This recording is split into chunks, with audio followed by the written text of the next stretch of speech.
Hey everybody, this is Silver Spook, and this is the Silver Spook developer commentary video on Terminus Machina, a video game that I created about a decade ago, and it is also free, and you can also get it on ModDB, moddb.com. It's a total conversion modification for Deus Ex, the 2000 video game, and but Terminus Machina is a modification of that game. That's a total conversion, meaning it's basically a completely new game made using that original engine. And but it is a game about surviving and resisting in an open air prison while being bombarded and policed by fascists. And it is obviously, for many reasons, relevant to the moment. And I haven't talked specifically about this game in a bit, and I'm trying to get ready for doing more game promotions because Neofeud 2 is coming very soon, like I said. And in fact, one thing that you can learn here, this is going to be kind of like a not quite Q&A, but like I'm going to be kind of like director's seat, kind of retro not post-mortem, but looking back at the game from the present and like talking about it. And also I could talk about game related development stuff as well. But also how it's relevant to what's going on in the world right now. I usually go back and replay this game once every 6 months or a year or so, just to see like how much more resonant it has become.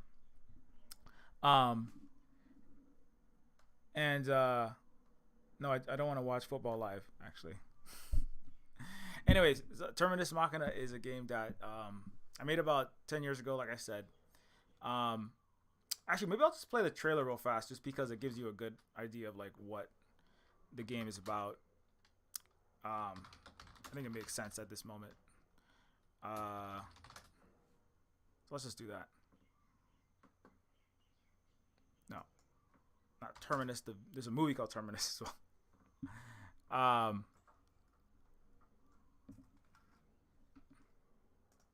Okay, where's the trailer? Wait, no, I guess it's not a trailer. Terminus Machina intro, that's what it is, yeah. Okay, here we go. This is the ad, so not that. Silver Spook audio log, day 7, district 10.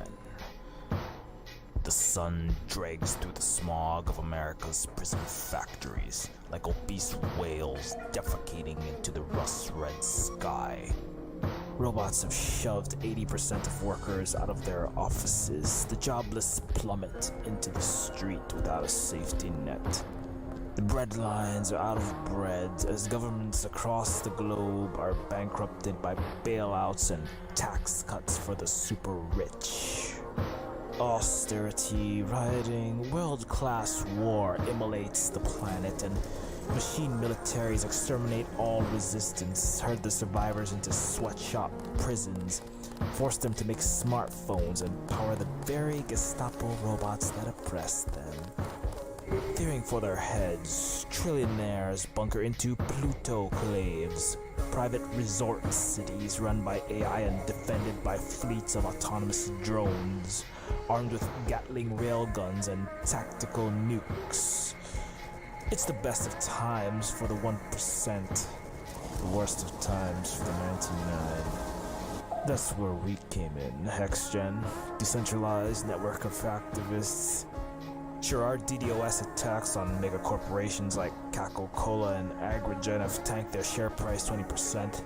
Our high-frequency trading strikes have slashed the bloated bellies of giant predatory banks, forcing the redistribution of wealth to hemorrhage down to the people. Hell, we've even managed to jailbreak gulag worker slaves and subvert control of enemy robo-soldiers. But being a hacktivist resistance fighter doesn't always pay rent and put food on the table. Cornered in the San Fran necropolis by Cybersec, my stomach revolts at the gutter moss I'm forced to scrape from the sidewalk, infected with genetically engineered plagues and sour with acidic pollution. I'd start a rooftop garden, but it's illegal to grow your own food. Hell, with today's 3D fabricators, everything from TVs to cars to organs can be printed in your living room. Except the copyright cartels smart bomb all green shoots of self-sustaining community, afraid of competing startup civilizations taking root, cutting into their monopolies. Marx understood that the system contains within it the seeds of its own destruction. Perhaps we are that fatal exception, the halting state. The city on the hill is crashing, but how far must it fall, and what, if anything, will be left to reboot?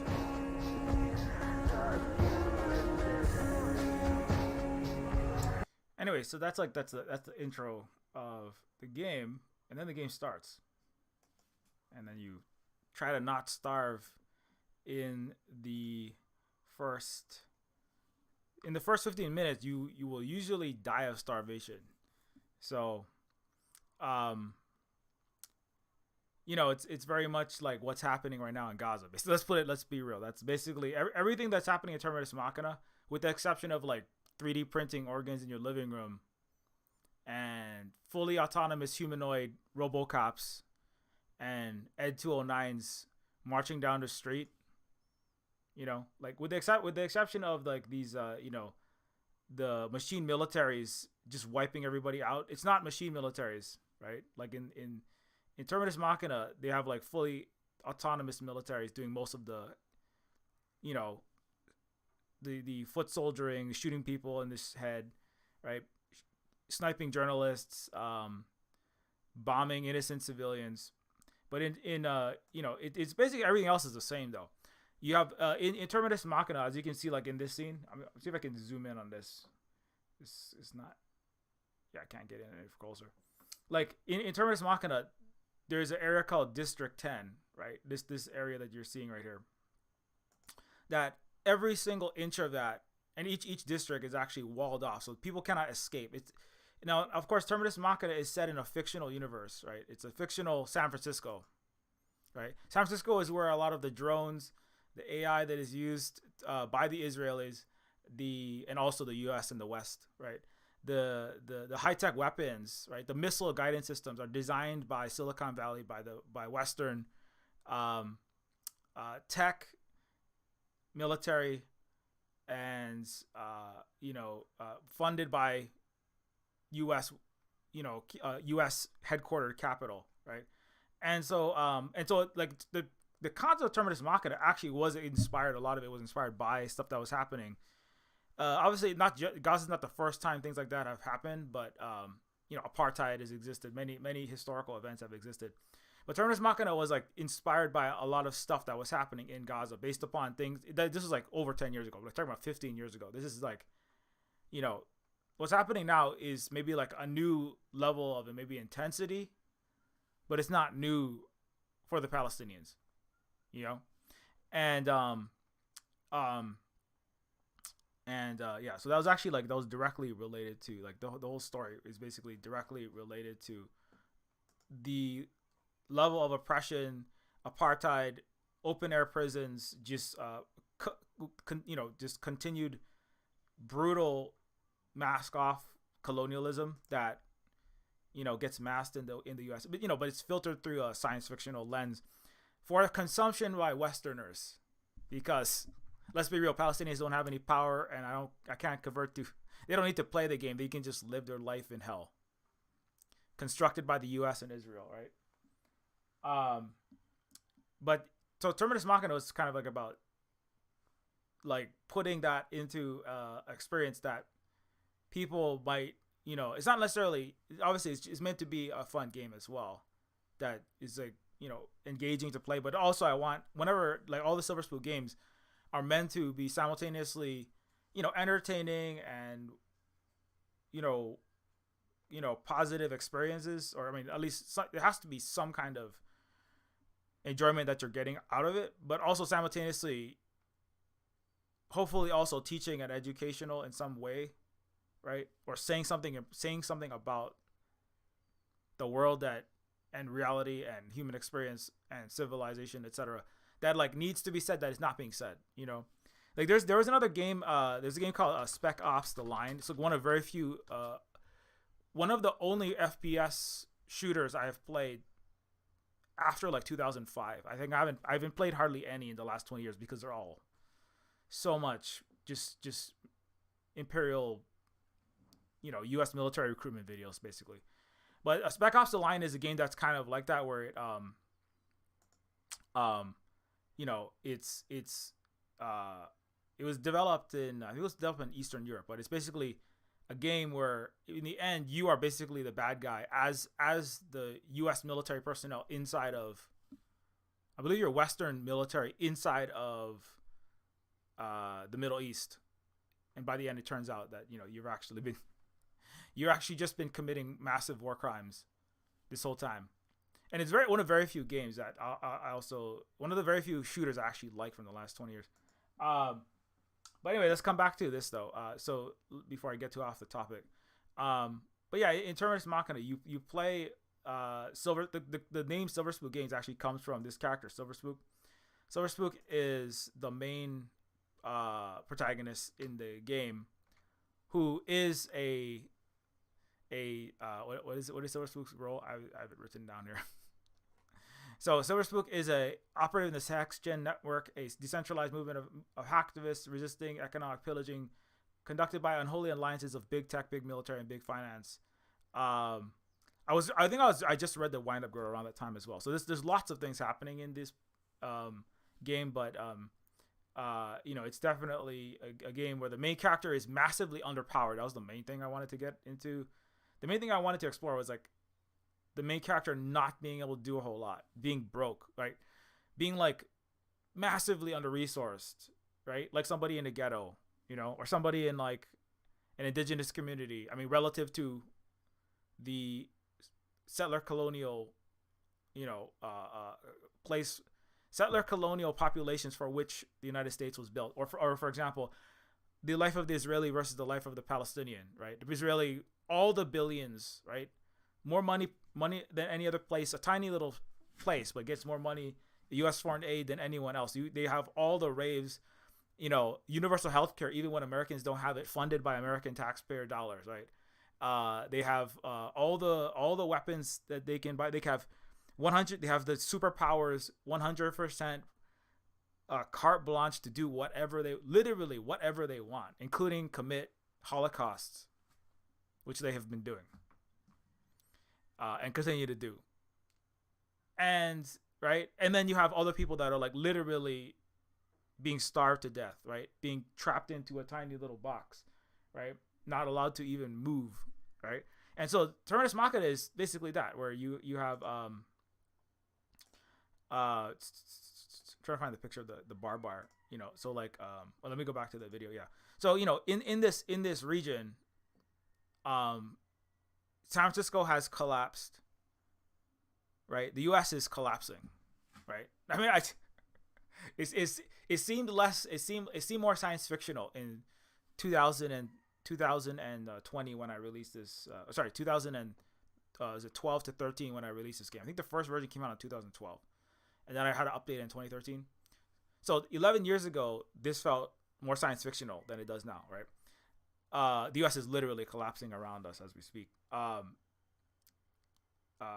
But inside of the inside of the U.S. as the subjugation, as the ability for the legitimacy of the U.S. falls apart, as the contradictions grow starker and starker. So you have the ultra rich, just the elites, ruling class, right? Just refuse to give any kind of even basic,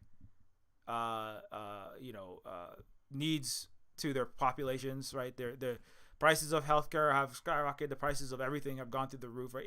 In Terminus Machina, there's a scene, right, where in Terminus Machina where you're in a place called the McSwifts, right? In the McSwifts, right, you have hyperinflation wraps, you have Soylent Lean burgers, you have you have $399 for a, you can get a, there's a 8 burger, there's a 2-pound 8 quarter pounder, 8 patty quarter pounder with 16 pieces of bacon, right? Almost to taunt you. It's called a too big to fail burger, and it costs $399. A single burger costs $100, right? So in Terminus, it's like this is why I predicted the prices of food were going to be going through the roof, which they're not slowing down, by the way. I just looked up we looked at the Burger King. It was like $20 for like a double Whopper meal, right? And so like, because there's many reasons for this, but Terminus Machina was that what empire visits at the margins, right? So what the ruling bigwigs visit upon Palestinians, visit upon Afghanistan, what the British visited upon India, at the end of, and the thing is, all of the Western empires have kind of amalgamated, the EU and the US have amalgamated together, and Canada to a large extent, into one like mega collective Western empire, right? But as they all together, the U.S. and all of its vassals collapse, right? As the U.S. and Europe and their allies cannot extract infinite amounts of the resources from Africa, Asia, Latin America, right? The global South, majority of the population, majority of the world's resources, for cheap, with weaponizing military and financial and economic hegemony, right, through all these neo-colonial financial instruments. So then the ability of the capitalists that run the West, right, the plutocrats at the top, who make the majority of their money is made in the differential, in the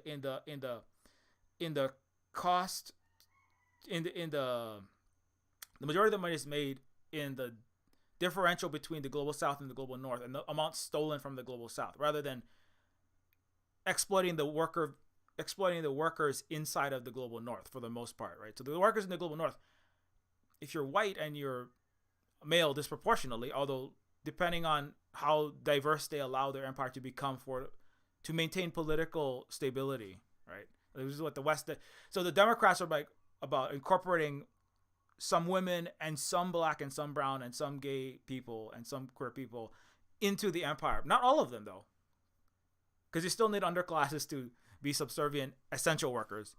But long story short, so as the veins of the tumor that is capitalist, colonialist, and also white supremacist and also Zionist supremacist empire starts to collapse because of liberation around the world, which is what's happening in the multipolar, actually decolonizing world. And Palestine is part of that.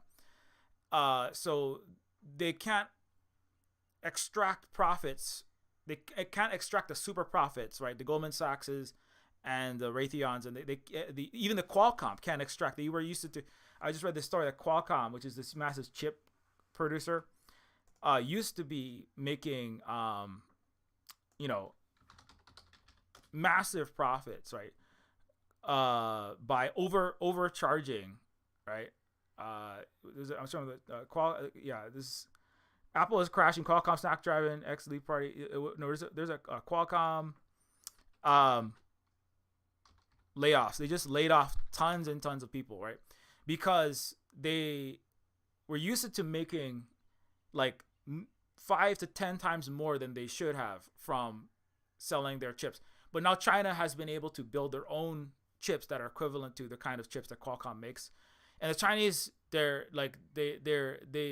not interested in that they have a communist party and they have a socialism with Chinese characteristics, and they don't need massive mega profits. In fact, anybody who tries to have capital and profit supersede the needs of the 1.4 billion people, they actually get executed sometimes, frequently actually, and or removed from their positions, right? And so what that results is that, like, even there, right, even the chip producers, the missile producers, the European cars that are not being produced, that are not going to be sold anymore because BYD is a Chinese car company that is the today they're not doing the best, but overall BYD is actually the number one car company. They're right neck and neck with Tesla.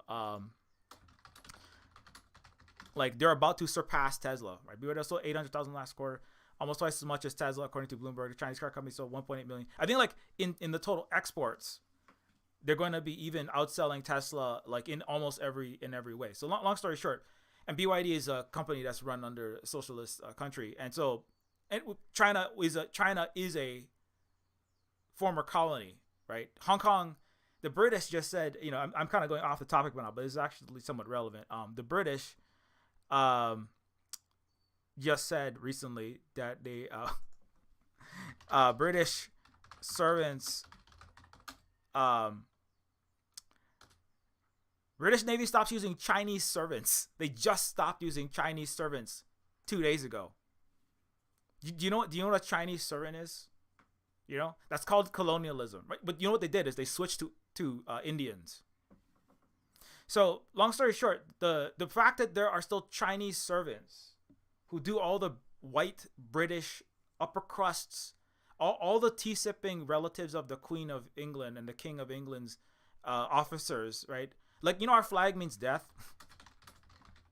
Our Flag Means Death is a show where Taika Waititi is a brown indigenous man who murders tons and tons of colonizer British. And it's awesome because they all deserve to die for the crime, the greater violence of killing and imprisoning and subhumanizing billions of people around the world. And so the British still do Our Flag Means Death colonialism to this day, wait, I lost my thing. The British Navy was still using Chinese servants just up to yesterday. But long story short, what does this have to do with Terminus Machina? So the greater international colonial plunder, right, that the West has been used to getting away with, right? That's the US, that's the UK, that's Europe, that's NATO, that's all the usual suspects, right? All the countries that are still in the UN resolution on xenophobia, Nazism, right? Which countries, right? Which countries are against it? All the usual suspects. The countries that are still, these are the countries that are still for Nazism, racism, xenophobia, and ethnic and basically ethnic injustice, or inter-ethnic strife, right? So all of the countries in red and yellow are pro-Nazis, which is why they're pro-Israel, which is why they're pro-Ukraine. These are Nazi regimes. These are fascist, which is fascism is colonialism light. It's just like colonialism trying to offload all of its greater crimes onto Hitler. That's what fascism is, right? Colonialism is when fascism is when colonialism, which is Euro and Western barbarism, racism, slavery, mass murder, subhumanization, and hubris, right, starts coming home into Europe itself, right? And so, but those countries have been used to extracting from all the others, right? Israel, if it did not exist, would have to be created to maintain the U.S. interest in the region. That was Joe Biden, right? And so the reason why Palestine is suffering what it's suffering is because the West is trying to maintain colonialism. Winston Churchill said about the Palestinians, right, in the late 40s, Winston Churchill said, "I do not believe that a great wrong has been done here, nor to the Indians, nor to the black race, nor to the Asian race." Winston Churchill said all of the planet, all these people in green, right? That's most of the world. That's 90% of the earth, right? Winston Churchill, the so-called great leader of the free world, said, nothing wrong has happened to any of those people in the last 500 years. The only thing that has happened is that a greater race, a more superior race, a more refined race, a better race has taken the place of the lesser races. That was Winston Churchill. He's the leader of the UK under the so-called free world in World War II. At that same moment, he was at, that was when he was asked about, and he said the Palestinians, like the rest of the Arabs, like Asians, like Africans, like the indigenous people of the Americas, they all deserve what they got. All the death and enslavement was justified. Slavery was justified. That's Winston Churchill. Slavery was justified. Genocide was justified. Wiping out Native Americans was justified. The colony of India was justified. The British rule over India. The Opium Wars and the roofing the entire billion people in China, that was all justified. Plundering all that wealth, all of that was justified. $450 trillion stolen in the last few hundred years from the green into the yellow and the red countries. That's all justified, right? And he was specifically referring to Palestine. He said, so Palestine deserves the genocide that it's getting because the greater race, and what he meant by the greater race was the white Zionists, deserve to replace the unfit, savage Palestinians. That was Winston Churchill. All right. So, anyways, so you can see how actually Palestine is just a microcosm. It is kind of everything all at once. It's this entire history coming back, right?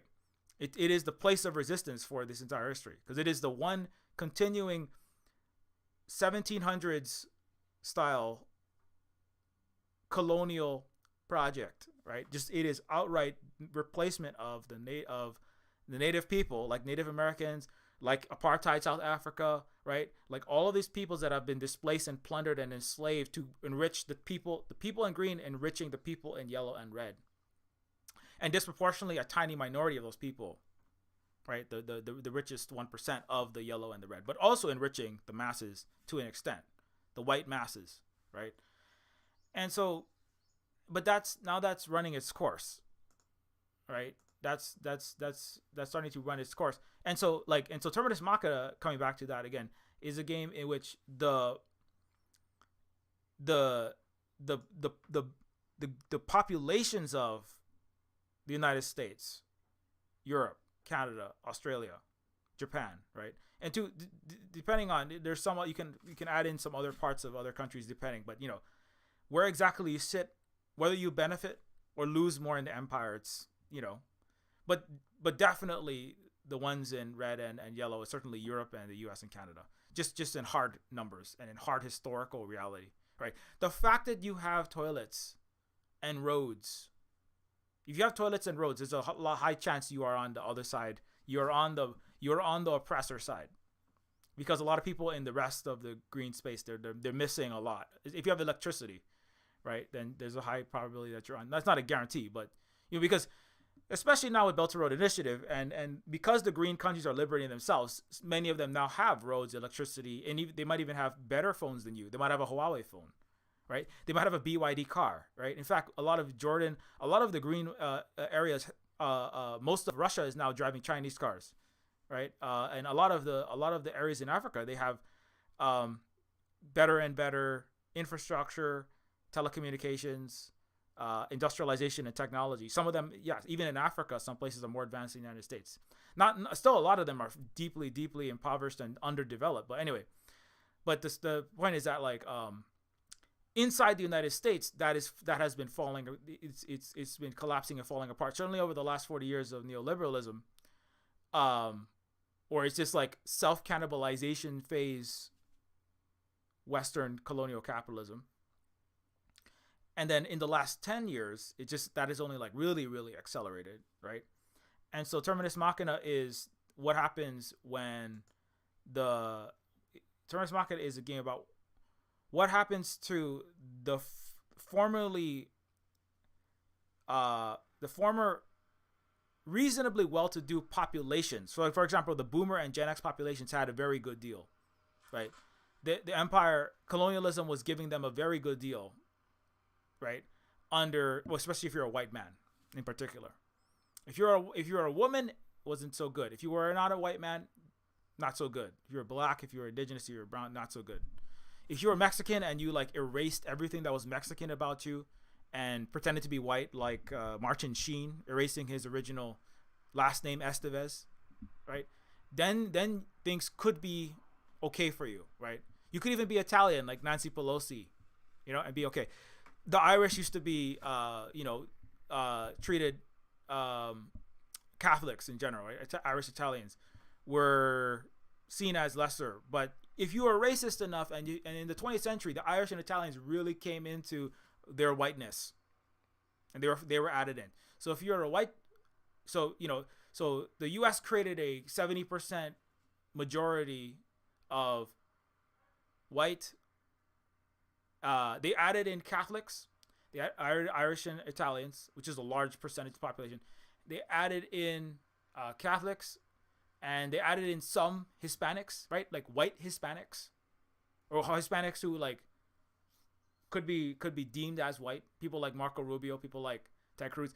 In the 21st century, they've added in some people from India, like Nikki Haley. They've added in, Obama was adding in some black people, not all of them. You have to adhere to capitalism, imperialism, fascism, white supremacy. You have to accept white supremacy, like the Kamala Harris, who locked up more black people than any other prosecutor before her, despite being a black and Asian woman. But as long as you adhere to that, right, then you got a cut. But those people who had a cut, right, those people who had a cut of some kind of cut of the planetary colonial pie, right, of this map, in the red and the yellow, right? Was it Rishi Sunak? He's an Indian sellout of all of his people. But if you didn't have the if you were one of the population that got that stormtrooper deal, basically, for being in the empire, and doing your job, right? If you're a university professor who stayed quiet when Palestinians are being genocided, then you got your, that deal. You got $100,000, right? Like this because it's not the first time the U.S. has threatened to fire college professors, right? Famous Palestinian Jewish but supporter of Palestine, Norman Finkelstein, right? He was in he's very, you look at experts on Palestine. This guy has been an expert on Palestine for a long time. He's Jewish. His parents were Holocausted. They were genocided in the Warsaw Ghetto by the Nazis, right? And Norman Finkelstein has been advocating for the Palestinians the whole time, right? He was fired from a university in the 80s, right? He went up against a pro-Israel professional liar called Mr. Dershowitz, Alan Dershowitz, right? And he called out Alan Dershowitz for lying in his book, right? And Alan Dershowitz is a Harvard professor, right? Or was a Harvard professor. Dershowitz on Democracy Now! This is back when they were doing journalism, not just imperialist rag. But Alan Dershowitz actually came on the program and with Norman Finkelstein, and Finkelstein pointed out that this Harvard professor entirely plagiarized his complete book down to the footnotes, and Norman had hundreds and hundreds of total citations, like page-long citations, right, from another book, which was a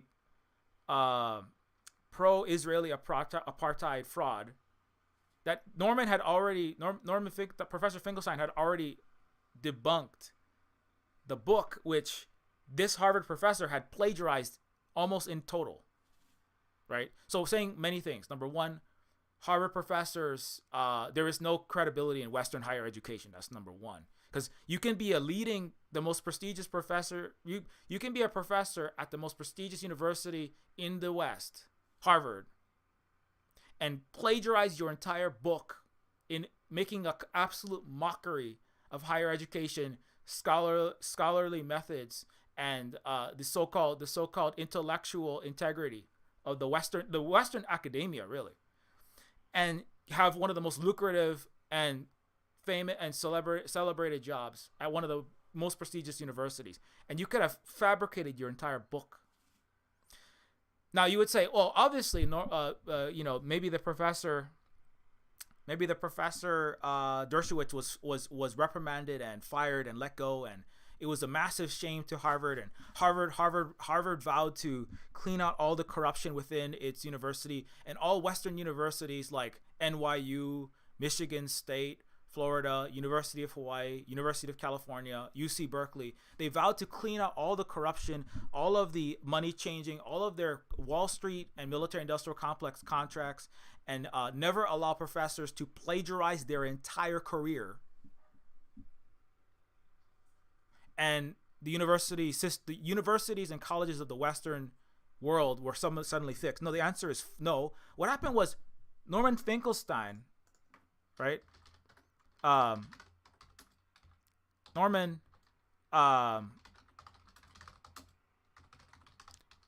was after the affair. Trying to find the actual citation, but yeah. Dershowitz, the Harvard professor, got Finkelstein fired. Right? So that this is the cost of actually resisting in the empire. Where is the fire? Yeah. Trying to see. I'm trying to find the actual, but yeah. Actually, afterward, he was as far as unless I'm not mistaken, he was actually fired. And Norman Finkelstein, because he was recognized by people who actually are scholars and actually are honest researchers of the Israel-Palestine apartheid genocide, right? He's still respected in those circles, but he was kicked out of. He was removed from his position because, I mean, why am I bringing that up? Because what we're seeing now is that in the current situation that we're in, we're watching the people who are trying to stand up for the suffering inside of Palestine, right? The people who are trying to stop the genocide are being removed from their jobs, whether those are professors, whether those are reporters, whether those are journalists. The BBC, the entire staff are like crying in the toilet room, in the bathrooms, right? The black like head of the law department at Harvard just got removed. All around, students are just being stomped on all campuses all over. Israel just passed a law that says it's going to be legal to shoot protesters with live ammunition, right? It's just full on Nazi. That's like Bolivia in 2019, where the Áñez administration, backed by the United States, just massacred indigenous socialists protesting in the streets peacefully. She just brought out the police and just shot everybody. And the U.S. is also criminal. Anyone who speaks out against Israel is a criminal or terrorist. That's a new law the U.S. has passed. So they're gonna just round up. I guess you're gonna round up all the children. I guess the U.S. and Europe are gonna put all the children in prison. But long story short, like, they don't have to put all of them. They just have to put enough people to silence the West, right? So that's why you have these huge massive uprisings that are happening. And anyway, I'm kind of like way off. I'm kind of going way off the topic. Let me come back. So Terminus Machina takes place in basically the 2020s. I thought of it as the 2020s, which is unfortunately I'm too close to Terminus Machina is too close to the truth.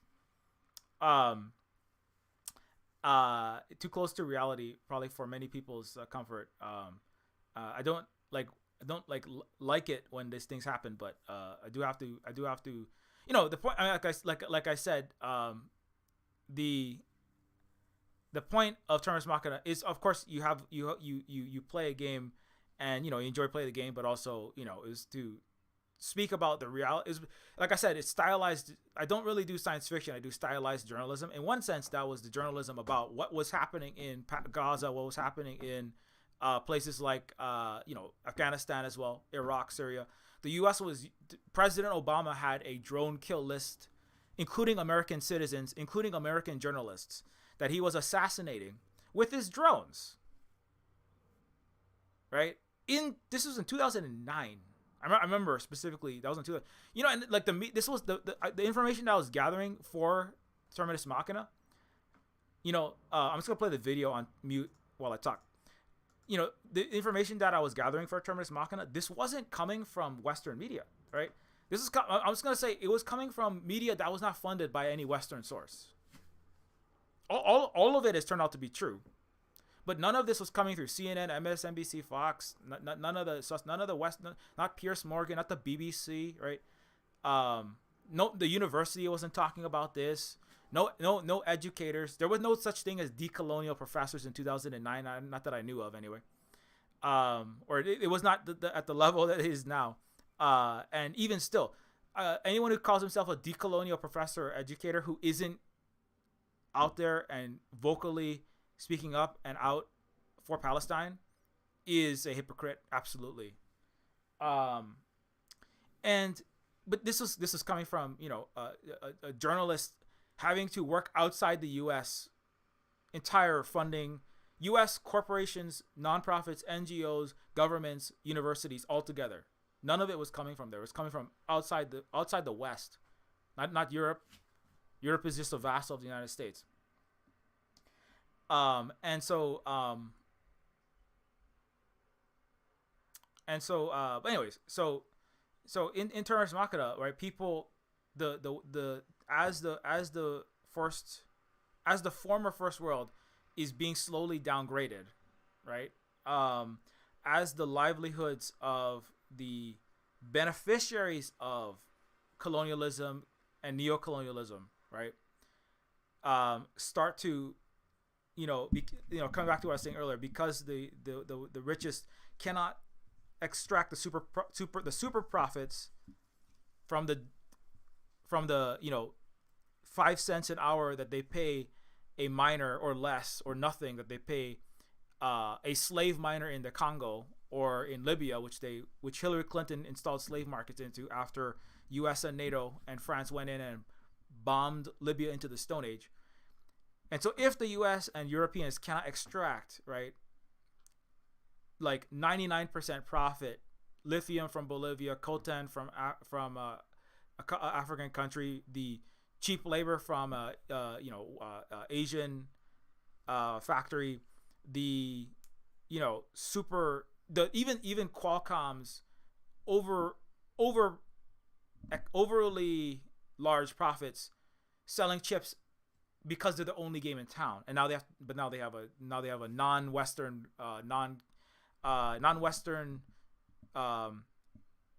companies driven under a socialist. Not necessarily the company itself is socialist, but the country and the principles which China is following are not capitalist. So now that the West can't extract the level of profits for their 1% that they used to, they're having to suck the profits. They're having to squeeze the profits, right? They're having to strangle the profits out of American citizens, Canadian citizens, European citizens. Now the Americans are having it like they're definitely, for the last 10 years they've been going. There's more of a social safety net built up in Europe because they have proximity to Russia, basically. With Soviet Union had full universal health care with dental and vision, and West Germany had to at least have healthcare minus the dental and vision. That's what the Canadian system is basically somewhat modeled on the West German system, and it's similar to that in that sense because Canada didn't have dental and it didn't have vision, right? This is the U.S. It was a U.S. Western hegemon, a small concession to stop portions of Europe going communist, right? Or, basically portions of Europe being liberated from capitalism. They think of it, it's often described as, the Western Europe could be eaten or consumed by the evil tentacled octopus tentacles of some horrific Stalin just swallowing the innocent white good Europeans, right? And there's obviously racism is involved in that as well.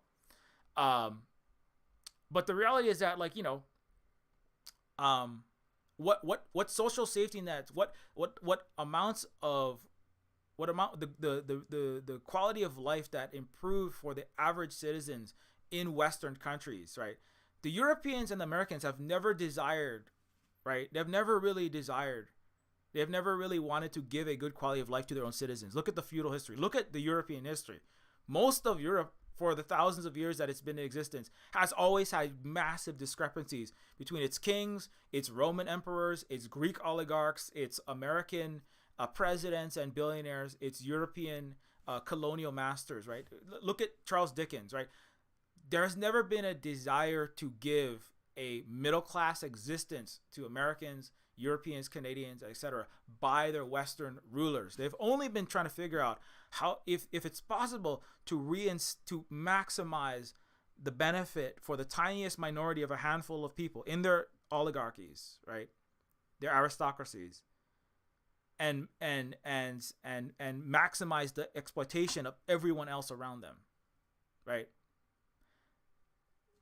The only reason there was arguably the only reason there was a middle class at all for the last 80 years in the West is because of the rise of communist countries threatening if the populations were to discover how, the level of quality of life, right, that the Soviet Union, that places like Cuba, that these countries were offering, if Western citizens were being treated worse, right? If their quality of life was worse than that of communist countries, then you would lose more and more entire countries. Like parts of Europe could be lost, right?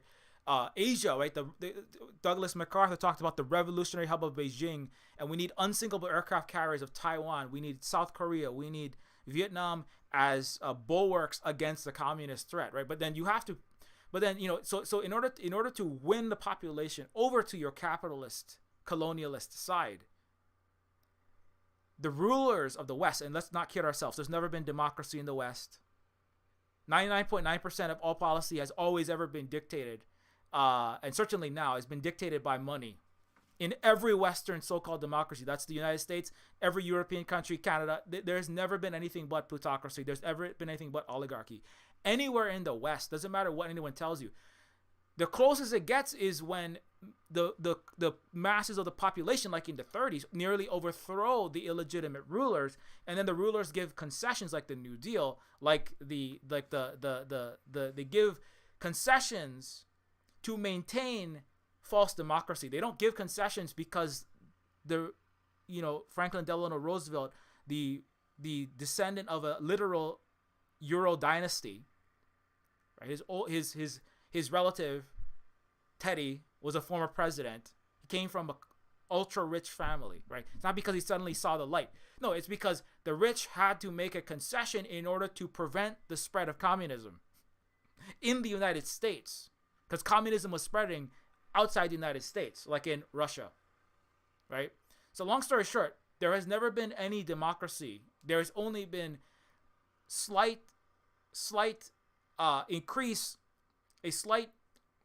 the attempts to buy out subsections of country populations and world populations by the capitalists through things like bullshit like social democracy, bullshit like democratic socialism, bullshit like Western Europe, bullshit like the so-called all Western socialist systems are based up, all those socialist, the Scandinavian model, the Canadian healthcare system, the Canadian the social the welfare safety nets of Europe, the Canadian better North American system, where we talk about maple syrup and our moose, and we say sorry, but we're genociding indigenous people, plundering South America and Africa.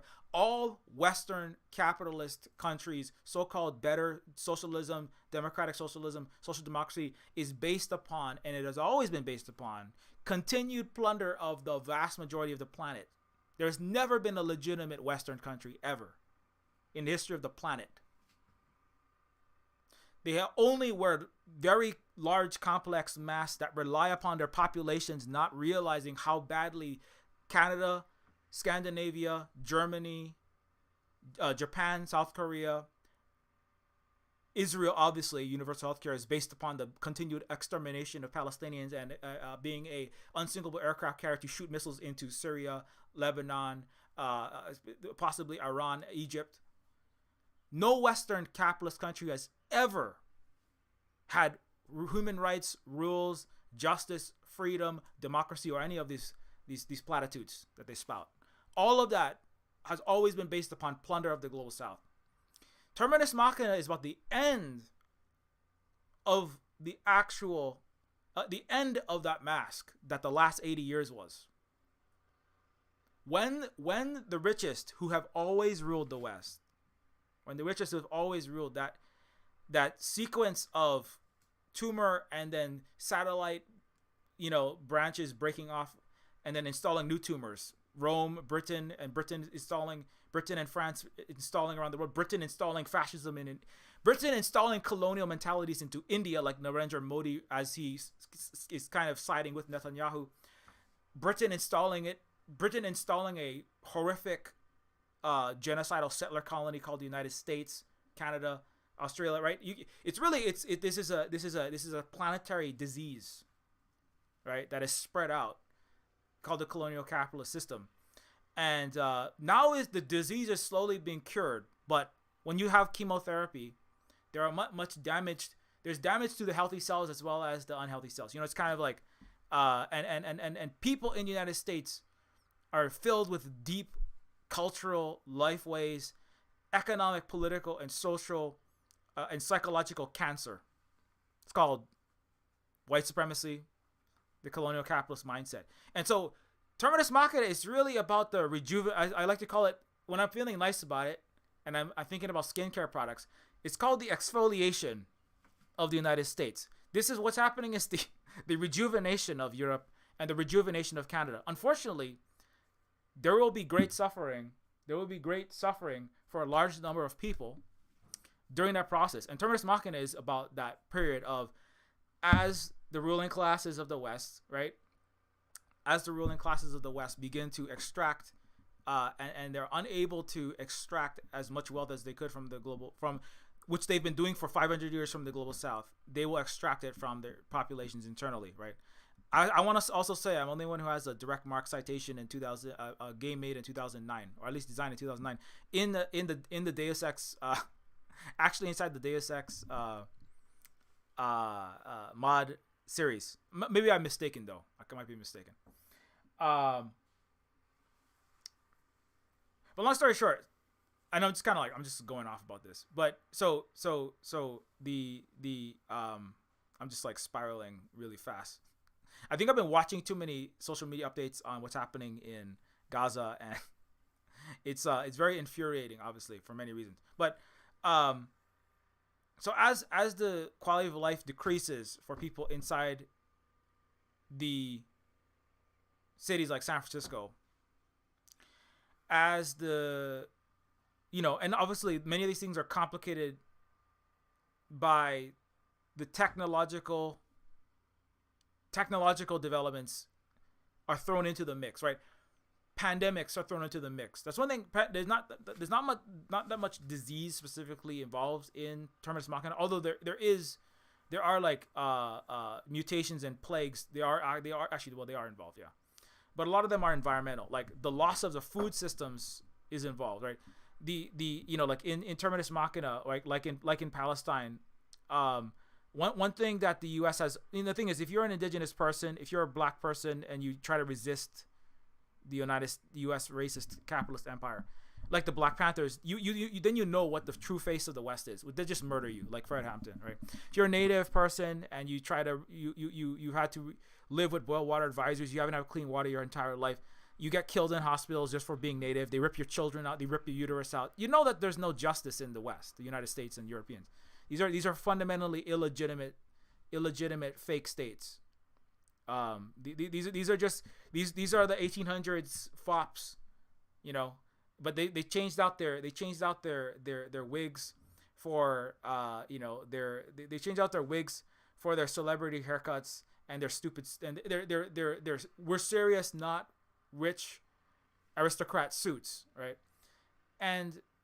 So for Native people, I try to find the picture. Oh yeah, so we know what it's like to be starved out. Like for example, the United States is currently displacing The current United States has already burned Lahaina down by failing on many accounts to allow water to be in the fire hydrants. Number one. Number two, to failing to allow native Hawaiians like myself to reinstall the native grasses that kept the ecology intact. Number three, by giving all the water to mega resorts that are depriving us of all of the natural resources that we need to survive, like water. And then also depriving us of the ability to irrigate our own areas so that we can grow food, right? And so in Terminus Machina, there's like one of the skills you can get is Nature Punk, where you basically where you can use your knowledge of plants and agriculture and edible and inedible and medicinal plants to harvest vertical farms or like seed bombs, former parking lots. But growing your own food is illegal, and then the U.S. in Terminus Machina, the U.S. is like institute collapse. And so like Ameribank City, where like basically mega banks and entities basically take over cities. That's basically how the U.S. is run right now. They just don't say it out loud. And so the plutocrats basically order drone strikes to bomb buildings that are growing food, because all crops are like there's like extreme intellectual property enforcement of copyrighted species of plague resistant tomatoes and like climate change resistant pomegranates and stuff like that, and they fuse them together in like tomogranates. And if you grow anything, almost everything that still grows is like this is one of the science fictional things, but this is the kind of thing that does happen, especially for farmers outside the US. And so if you are growing any of that food, it's illegal to grow copyrighted genome food, and as a pretext to basically demolish and bomb and kill and terrorize struggling populations who it's a terroristic act to grow food, but that it is literally. That's why they killed Black Panthers, because Black Panthers are trying to grow and feed citizens, right? One thing that many people don't realize is that the people that actually tried to resist the U.S. and its capitalist racist system were killed, sometimes by the U.S. military, definitely by the FBI and the police, for simply trying to feed people. The Palestinians are killed for they try to grow olives, and they're bombed while they're trying to grow the olives. They try to farm any kind of agricultural crop, they get killed. The Israelis have quantified exactly how many calories per person to allow into Gaza in order to torture the population and cause mass hunger pangs without killing too many of them. Like this is the science of colonial torture in the 21st century, backed by artificial intelligence and all of the big techs, drones, and you name it, right?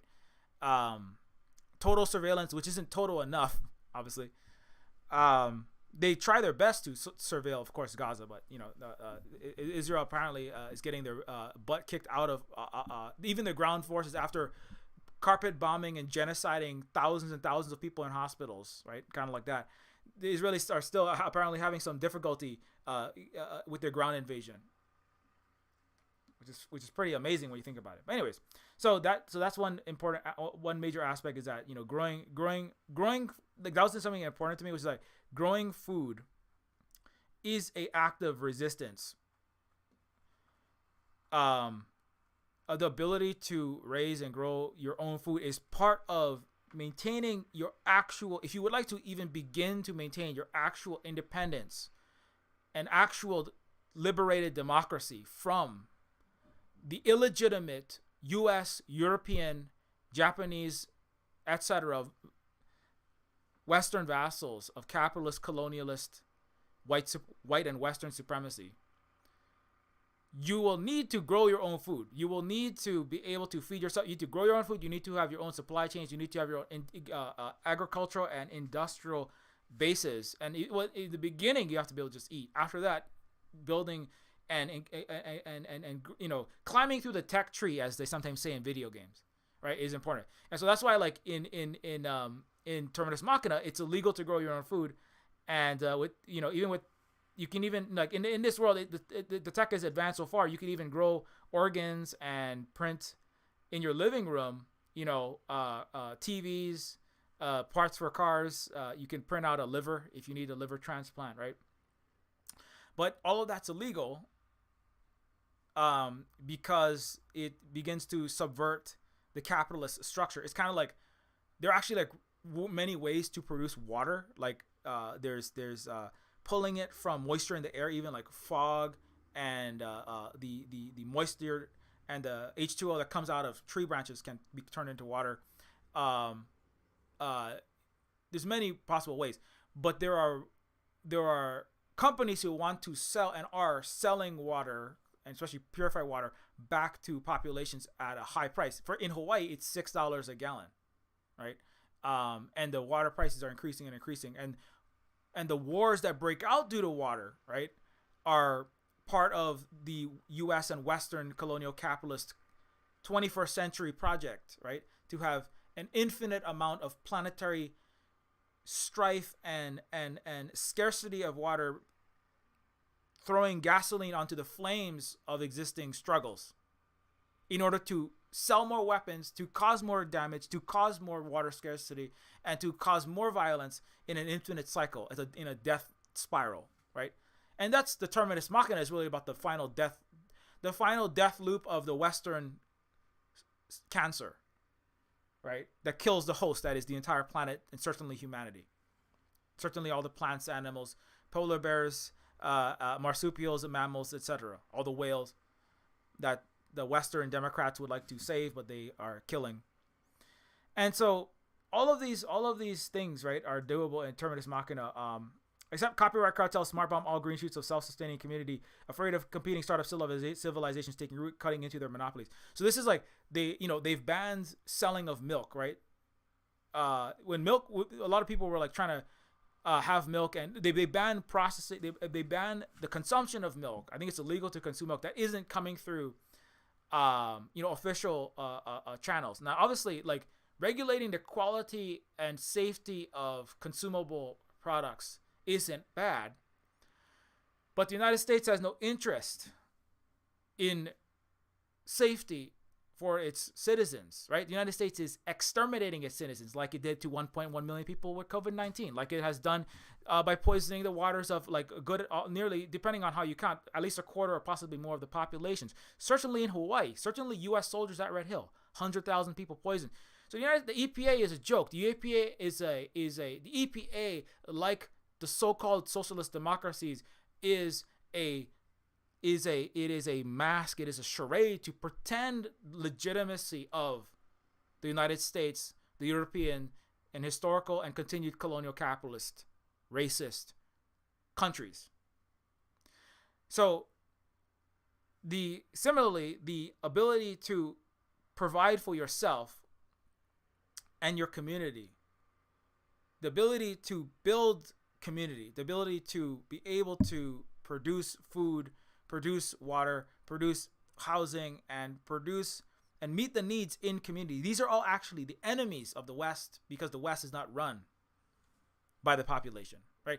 If the United States was democratic, right? If the United States was democratic, it would allow the masses of the it would ensure the needs of the people, and if it was unable to do that, it would ensure that everybody was resilient as the climate increases, wildfires, decreases arable land, as supply chains get into problems. But the United States is not doing that. The United States is building cop cities, right? The United States is spending billions and billions on military policing. And the Israelis are training American police about how to crush citizens. It's not spending anything. It is teaching people.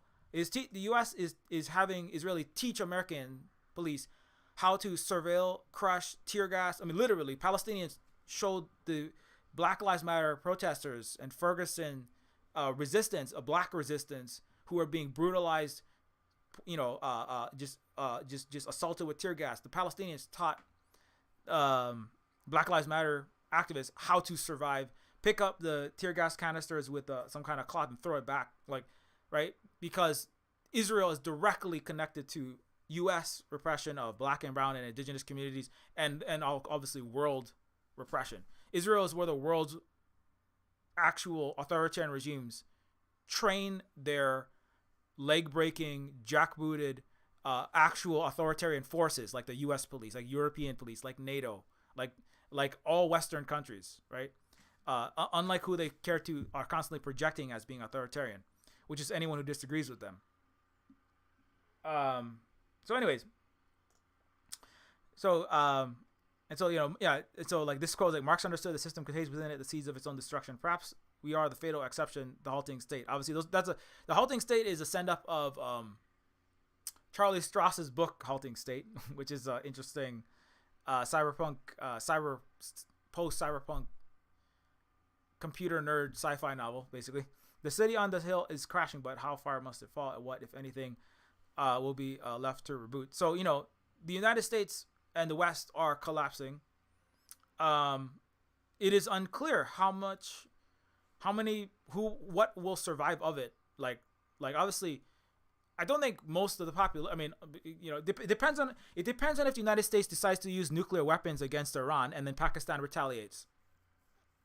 Let's put it that way. We'll see who survives. The United States at this moment has troops on the ground inside of Gaza. The United States soldiers are massacring Palestinians. So every American, Joe Biden, all parties in the United States, and every American, you have blood on your hands now. You have genocide. Well, you've always had blood on your hands, but now you have more Palestinian genocide on your hands. And the U.S. is personally bombing. Not that Israel is really just part of the United States too, but the U.S. military is directly killing Palestinians right now. Syria, Lebanon, Egypt, and Iran, it's probably highly unlikely they will sit idly by. And Pakistan has nuclear weapons, and it is possible that they will supply them over. So the United States, by giving Israel the green light, by coming out and saying, Biden said, there is nothing that Israel will not be allowed to do. The United States will accept anything Israel does, including killing the 10 American hostages. Biden just said, I am fine with Israel killing Americans. Go ahead, kill them.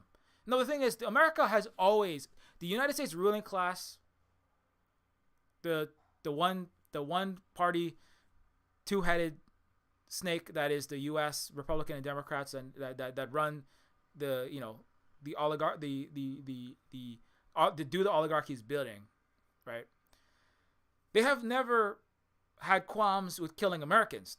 Billionaires kill their own Americans all the time, right? They kill tens of thousands with starvation. Actually, every year, people are actually dying because they're making choices between eating or not, or die from lack of healthcare, right? So the billionaires, their police kill Americans all the time. Jamie Dimon personally gave $4 million. Jamie Dimon is one of the the head of JP Morgan in 08-09 financial crisis. He's still one of the leading. He was the head of the Business Roundtable, which is the CEO of the CEOs, and he personally gave $4 million to the New York Police Department to beat up and crush Occupy Wall Street activists that were just trying to get some small amount of justice or something for the suffering in the global financial collapse and the decreasing the lost prospects and the stolen trillions of wealth from the collective futures of all of the Americans, right? And the richest, they're constantly killing their own citizens. Maybe not directly, but they pay for the police. They pay, they know all the toxic waste they're dumping in the water. Purdue, the Sacklers, they know the million dead from opioids that they created, not the Chinese that they created and profited from. They know that they're gonna get their billions, and they got away with it scot-free after killing a million people, mass overprescribing OxyContin, not just fentanyl, Oxy and several other things.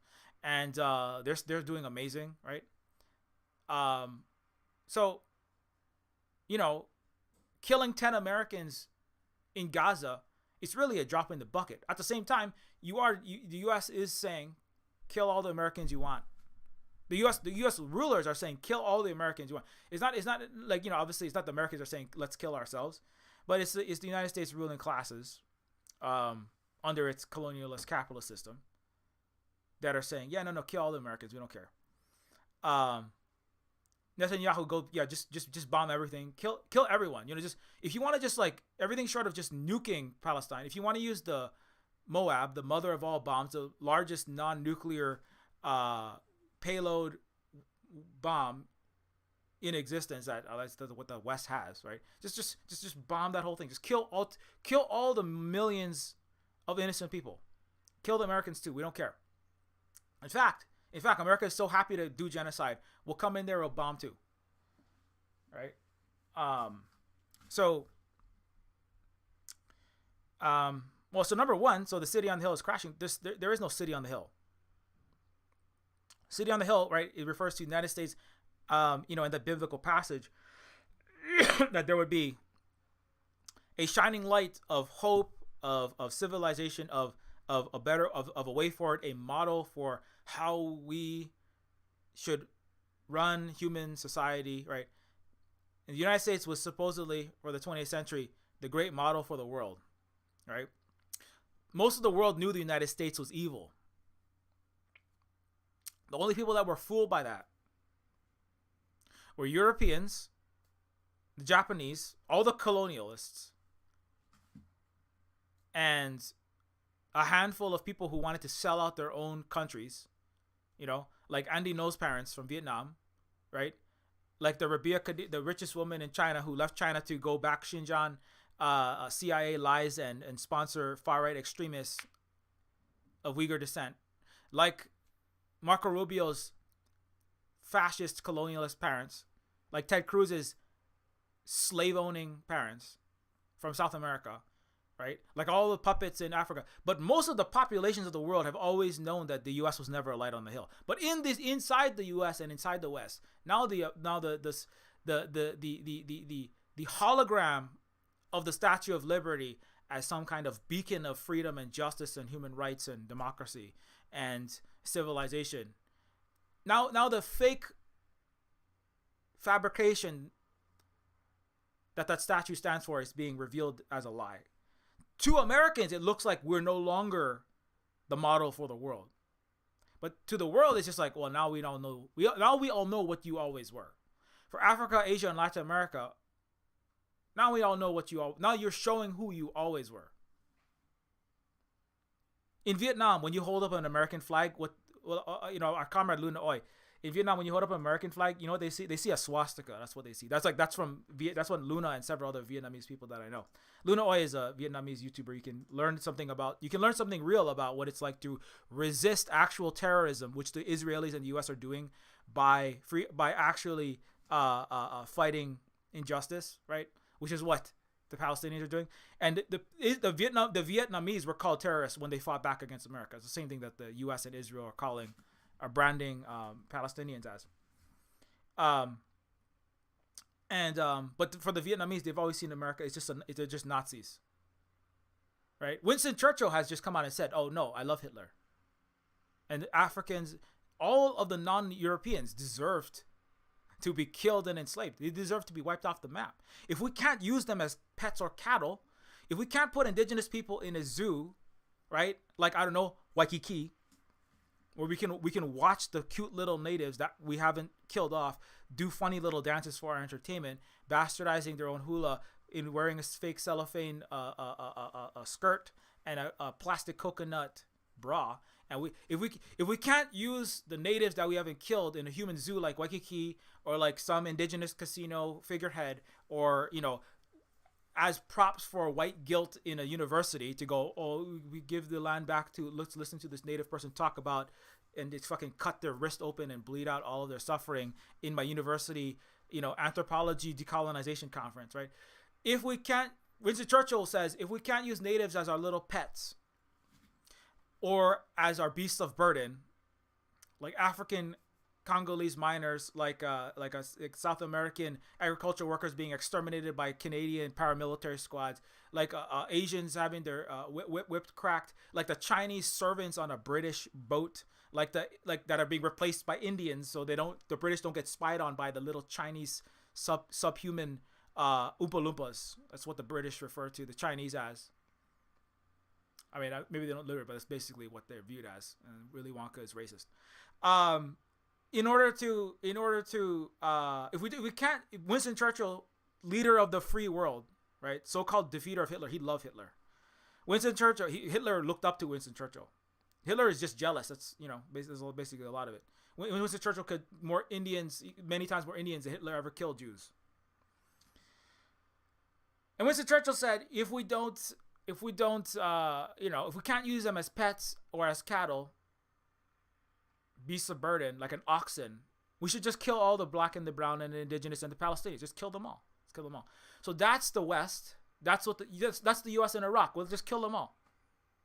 Every American death, we need 1,000 Iraqis, because Iraqi lives are worth 1,000th of what a white life is worth. Right? That's Afghanistan. Who cares if we kill goat herders, if they're innocent people?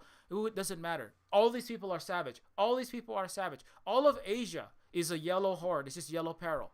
All of Africa is this is all just King Kong nightmares. These are all just monsters. These are all just people from hell. These are all demons and orcs and goblins from hell.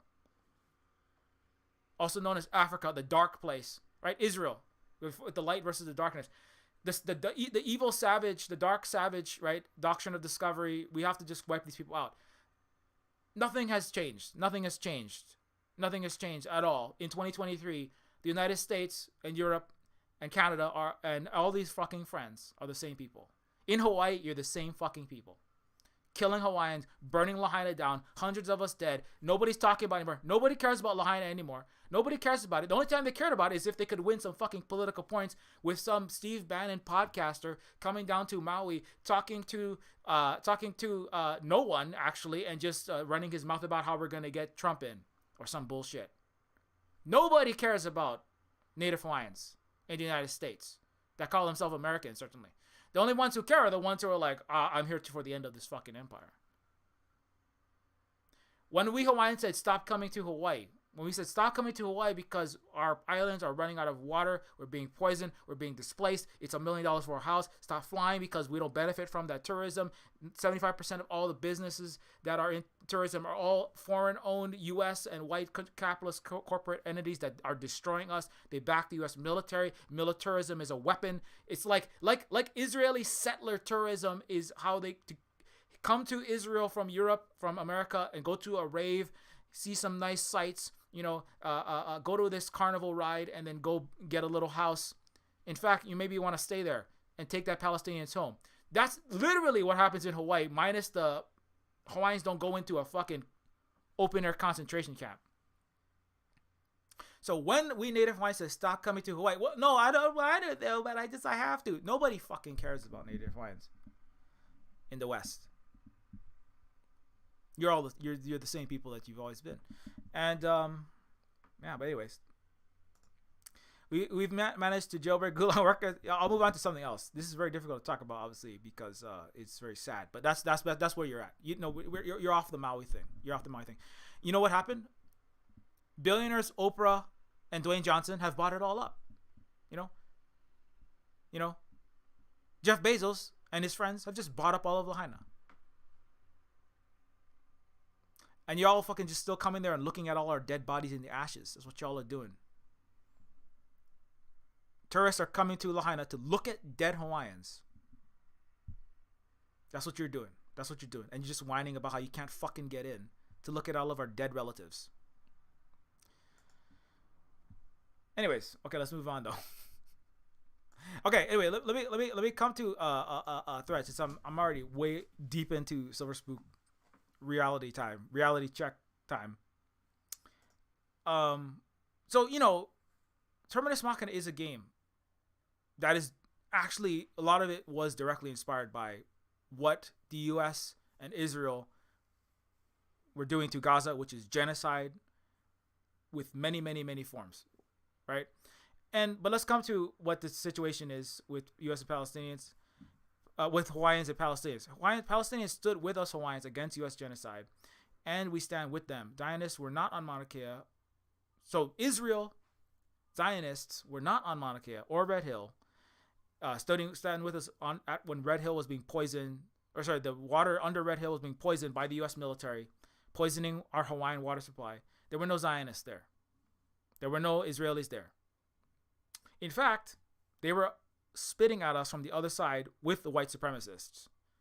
You know, well, you look at the pro-Israel rally in Brazil, and there's like somebody's like, there's not a tan on any of these people. Where is that pro-Israel rally? There's like this, there's this Brazilians rally for Israel, right? And it's like, what? Why is it? Why does this look like a 1488 Charleston, Virginia rally? Why does the pro-Israel rally look like they're about 2 seconds away from Sig Heiling? Why does the pro-Israel rally look like they're going to call for, push the satanic indigenous people back into the jungle? You know, like Jeanine Áñez, the U.S.-backed fascist, said in the Elon Musk-backed coup of Bolivia. Why do these people all look like they're about, you know why? You know why? Because Zionists are white supremacists, hardcore white supremacists, colonialist, literal settler colonialists.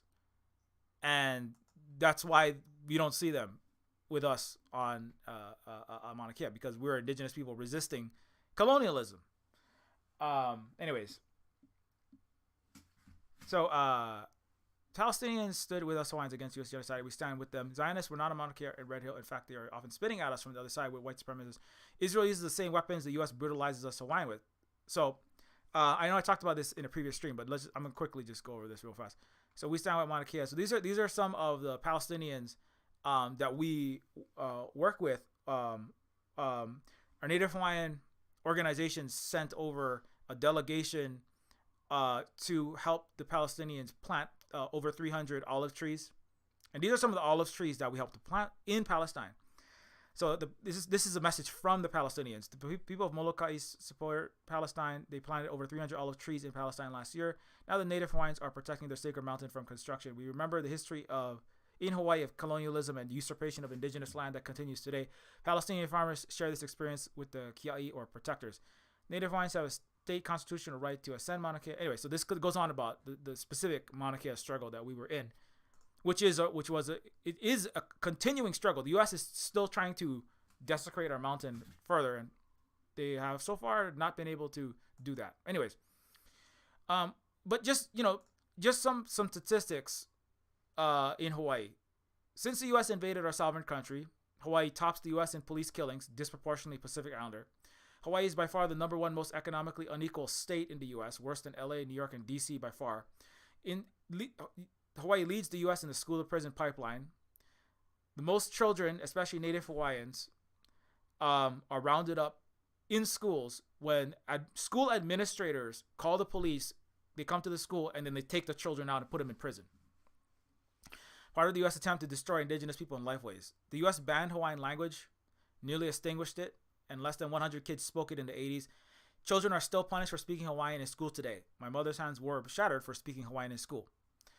Native Hawaiians and Pacific Islanders have the highest rate of incarceration in the U.S., 4 times whites, and the lowest healthy life expectancy. It's very similar to, the Palestinians have it worse, but the Palestinians similarly have a disproportionate rate of imprisonment, disproportionate rate of health outcomes, the disproportionately bad rate of, their economic situation obviously is just like massively horrific relative to the Israelis are in beautiful mansions and giant pools, all the water, all the healthcare, all the food that they want, right? Partying every night at raves all the time. Palestinians are like in the dirt. They have like 99% of the water is undrinkable. Their electricity's now the electricity's out, their water's out, everything's out. The hospitals are all being blown up, right? But even before the direct attack, all of their water, their health care, their electricity, their food, their freedom of movement, aside from like literally being Hawaiians being enclosed into a specific space, there are a whole lot of similarities, and that's why we have to be in solidarity. Also, the United States is illegally occupying the entire country of Hawaii.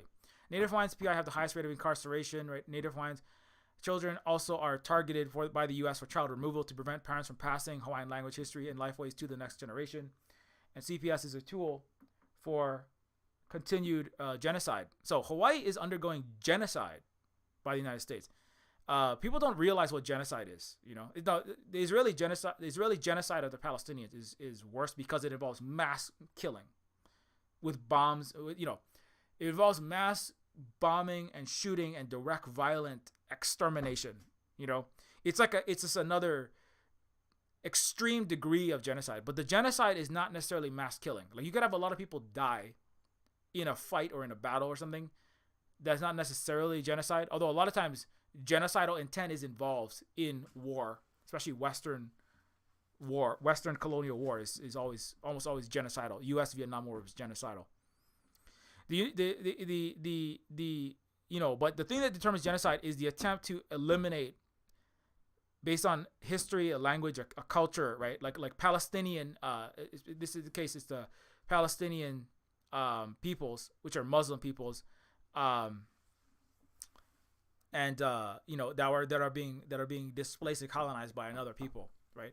And so their people are being systematically eliminated, right? But the other aspects of it, which is the language or culture suppression, all those things have all been a part of it.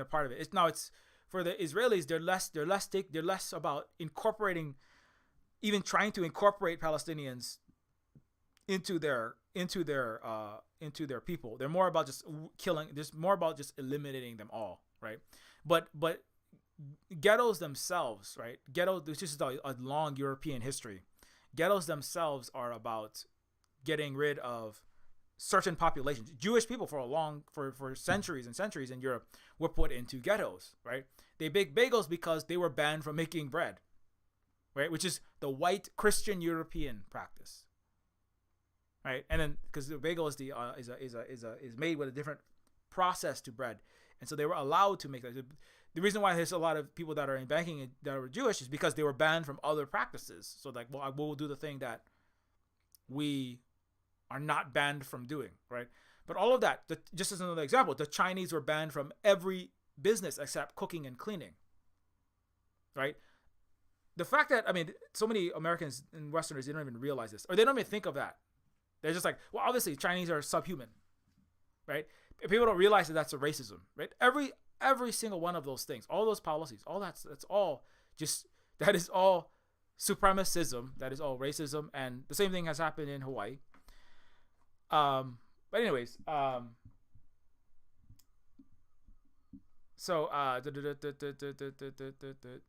and here's the land displacement. In response to Palestine's resistance to genocidal settler colonialism, Israel has killed at least 100. Well, this is like way earlier. It's from the 7th.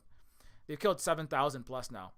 But this is a map that the people need to know. This is Palestine decreasing in size, shrinking until it's Gaza and the West Bank slowly being eaten up, right, by the settler, very much like the United States. Europeans consumed and genocided and killed and exterminated native people and put them on reservations and enclosed them and starve them and continue to suppress them. In the pandemic, the U.S. gave them body bags, right? So the U.S. Palestine is just what the U.S. did. Palestine is, again, what Hitler did, what the Israelis are doing is modeled on what the U.S. did, what the Europeans did in the Americas, just taking their program. Okay, anyways, but let's move on. That it's 12:40. Okay, anyway, long story short, so that's a lot of what Terminus Machina was about. I am trying to tie this to the current moment. Having trouble staying exactly on the track, but if anybody does have a question about Terminus Machina, I answer a question about Neofeud 2. So if anybody's like, oh, well, Terminus Machina,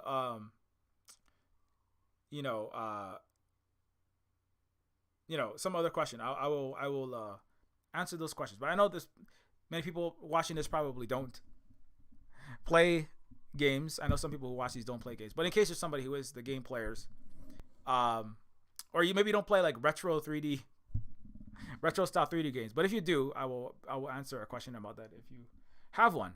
That's not ridiculous. Okay. Was there anything else I wanted to say before I go? There's a lot to say, obviously, but okay. Let me just jump back into the video. Yeah. So, it's our DDoS attack. Yeah. Another thing interesting is that, you know, in Terminus Machina, right? There are the Silver Spook, the character Silver Spook in Terminus Machina is a hacktivist in the decentralized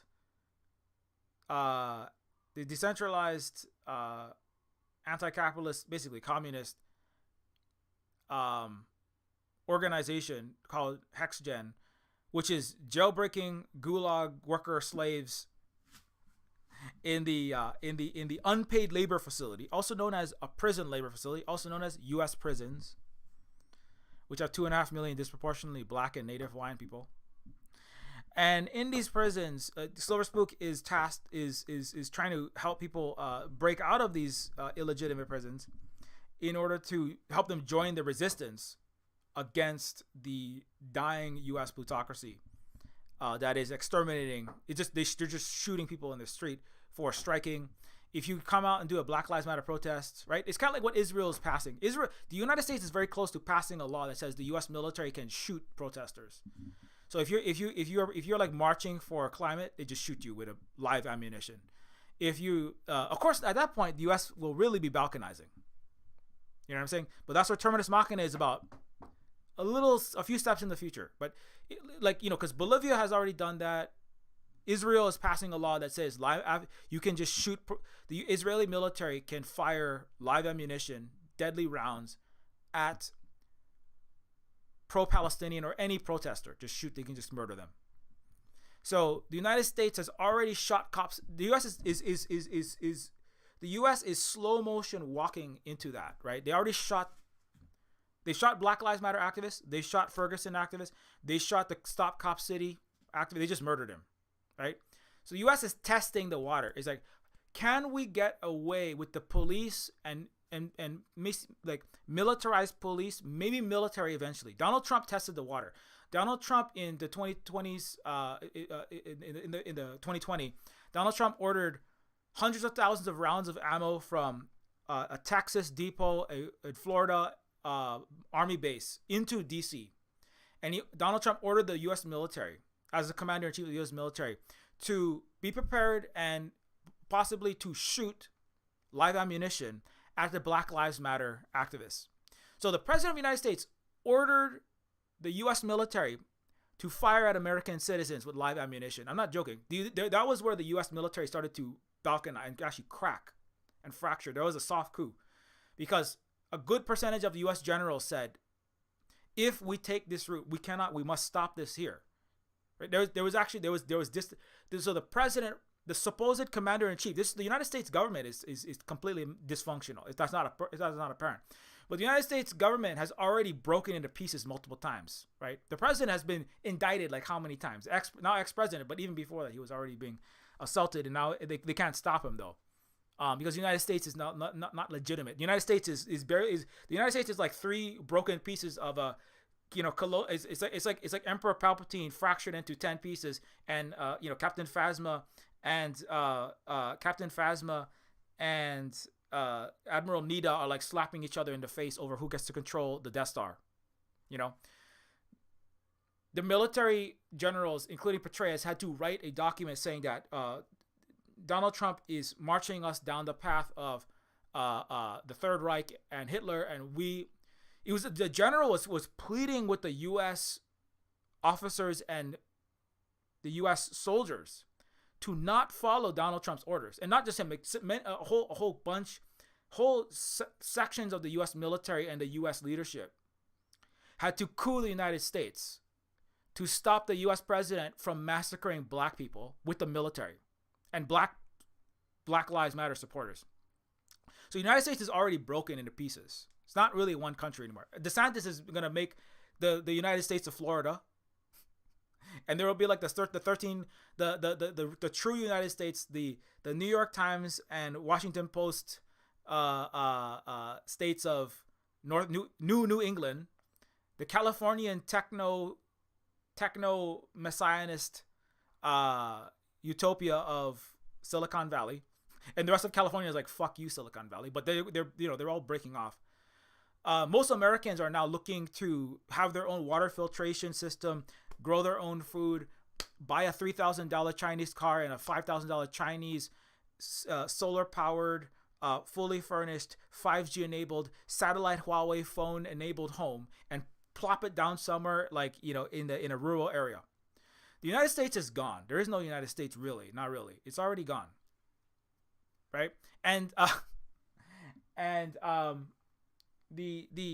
Terminus Machina is basically so the DDoS attacks that are happening.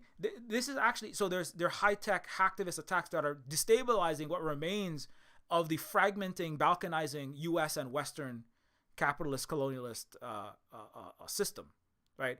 They're like trying to fracture and break all the money out of all of the banks. The BlackRocks that have accumulated huge quantities of wealth and headquartered that somewhere in between Manhattan and upstate New York, and the hacktivists are trying to like disrupt that entire system as much as possible. And this has echoes in the current struggle where there are Palestinian hacktivists. Where was that? Yeah, there was a Palestinian hacker that disrupted a Israel broadcast. So Johnny Mnemonic style. So I just want to show this real fast. So check this out. So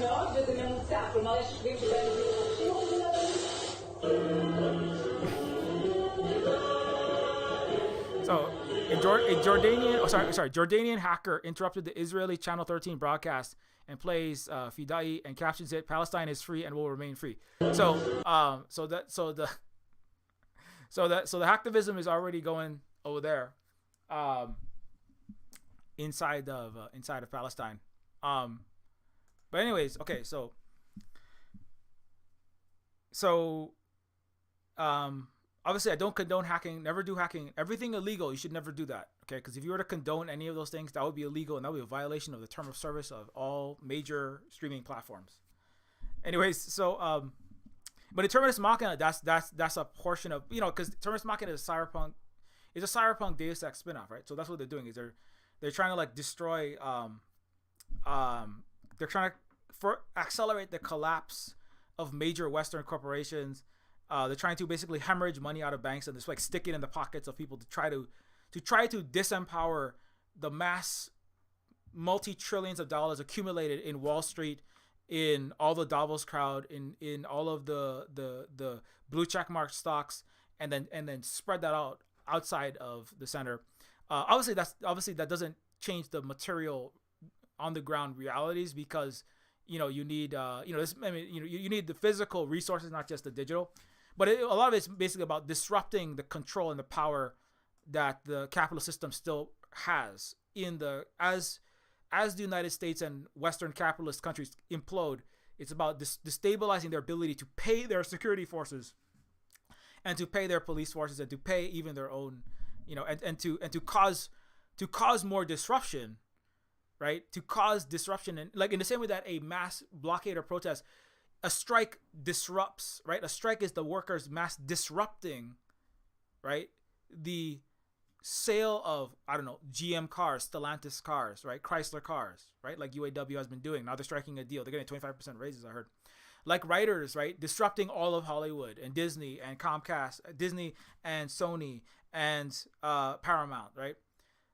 And in the same way that a blockade, right? Like indigenous people and all the supporters that were on the line physically stopping trains from moving all across Canada, and the $450 billion of traffic of tonnage that comes through Vancouver being stopped, right? But then, there's many ways to disrupt, right? But if you disrupt or stop the flow, right? Like boycotting McDonald's, right? Boycotting products that are pro-Israel, right? Like, university students saying boycott, divest, sanction, right? that disrupts the capacity for the malignant entity to continue to function, or at least it's a threat. Even not even able to do it, if the threat of the disruption makes that entity think twice about what it's going to do, because it's going to cost it, right? But the threat has to be eventually realized. It has to be made good on in order to keep being credible, right? And so that's part of what the characters in Terminus Machina are doing, right? The bunkers into political AI and defended by fleets. So the U.S. Israelis are currently running their military on AI. The U.S. military is trying to turn all of its weapons and systems into AI-ified things. Everything is being run by fake, collapsing, malfunctioning generative AI. I also predict that Terminus Machina predicts that all the AI, because of the idiocy and the mal-allocation of resources by the rich, like micromanager idiots like Elon, right? And the U.S. stupidity of what it's doing right now, right? In every way possible, shooting themselves in the foot, right? Sanctioning China, and then China trying to stop China from getting chips, sanctioning China, and then all of their companies losing billions and billions, and China making their own internal ecology of super smart manufacturing, and they make their own 14 nanometer chips that surpass the 14 nanometer Chinese chip surpasses 3 nanometer Western, European and Korean chips, and they're all fucking crying. And but that's normal. That's what happens when you have mediocre gold and emerald diapered babies running civilization, which is what the West has had for thousands of years.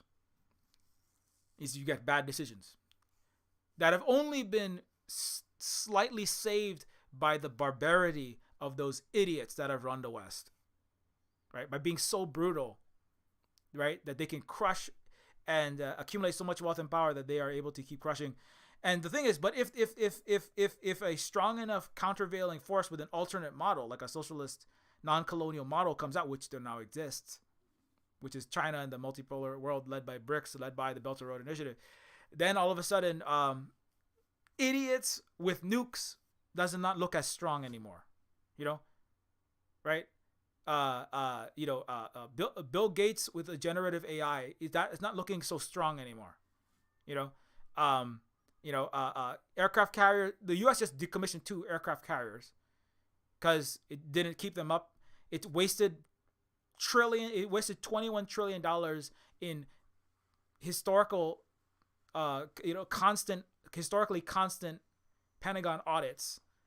The thing is, if the U.S. spent the 21 trillion, it blew down the noses of executives snorting cocaine and buying fifth houses for Raytheon executives. If the U.S. spent the trillions on like functional military hardware, maybe the U.S. wouldn't be quite in a bad position as it is right now.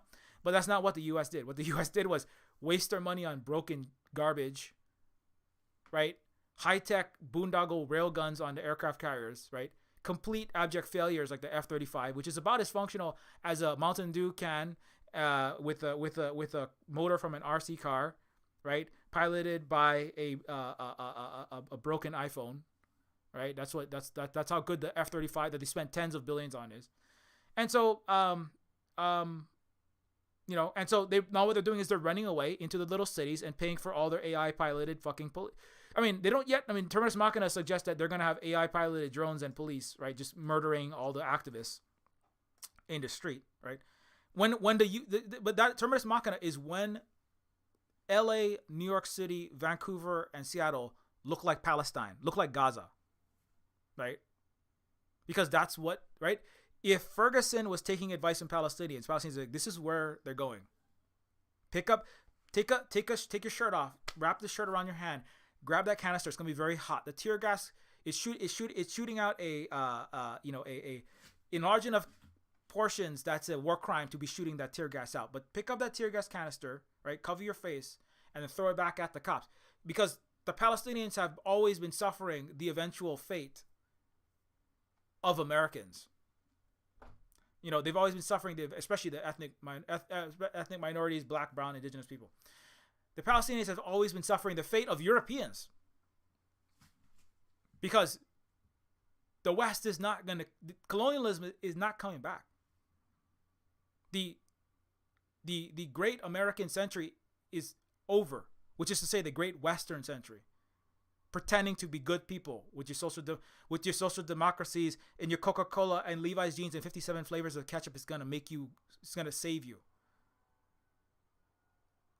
So,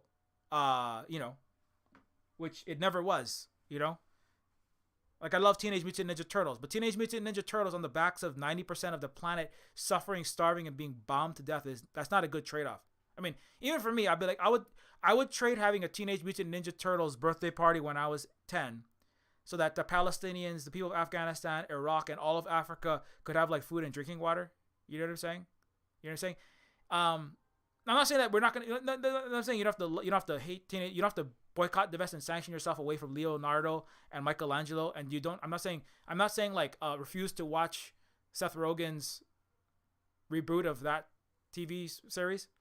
What I'm saying is that the 10% of the world's population, but it's really more like 5% when you take out the women and you take out the people of color. The 5% of the planet since World War II that have lived a middle class existence has never been worth the 95% of the world living a subhuman or absolutely miserable existence. And now that the time is finishing, now is the end of the time. So we just gotta, we just have to get ready for that. It's kind of like getting ready for a pandemic in which there will be mass lockdowns, collapse of supply chains, and the ability for people to go to their yoga, their church, their class, their work, and see their friends is gonna suddenly go down. You can't wish that COVID didn't exist. I mean, you can't just like, will COVID out of existence. You simply must live in the reality in which COVID exists. You can't will the end of the colonial capital system out of reality. As much as Tony Blinken, Biden, Ursula von der Leyen, Victoria Nuland would like to, as much as Bill Gates and the Davos arsonists who burned the world would like to, will the multipolar and largely socialist path is not a perfect world yet, but it's no longer going to be the colonial world. As much as they would like to will that out of existence,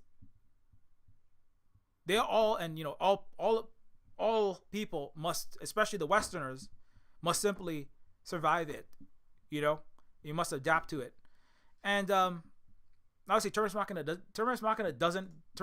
doesn't have like a solution to all of that problems. I mean, we'll see. I'm just like, this is kind of like stuff that will happen, right? But it's about like highlighting that, and I